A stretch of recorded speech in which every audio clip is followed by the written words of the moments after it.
Hi class, this is Steve with Hansen Chapter 5 report. So in Chapter 5, Hansen talks about the importance of having a strong eschatological stance and not shying away from the topic even if it has become unpopular.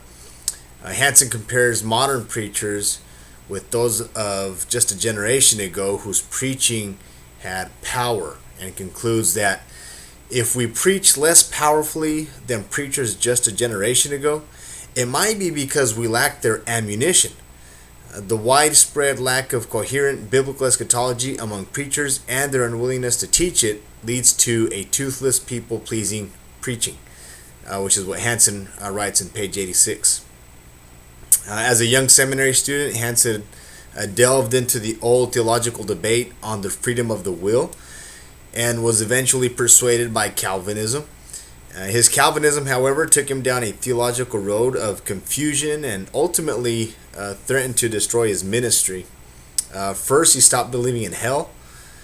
Then he embraced annihilationism until finally he admitted that he was a secret universalist, is the way he puts it on page 92, which, if he really believed it, I disagree with it, but if he really believed it,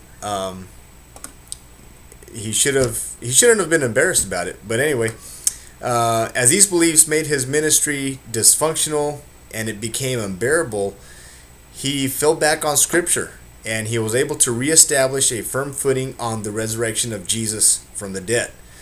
And so he says that he was disappointed, frankly, to see that all the gospel writers cite Jesus' teachings on eternal judgment. On page 96, he says that.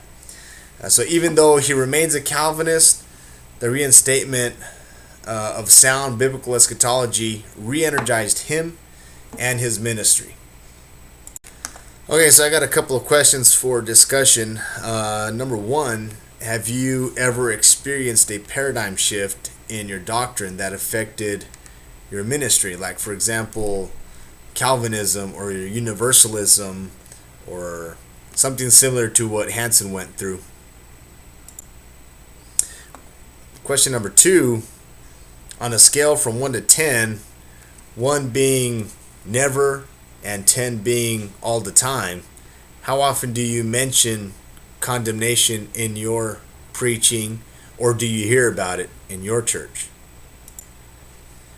And question number three, how do you react to preachers who preach, as Hansen said, powerfully about eschatological issues?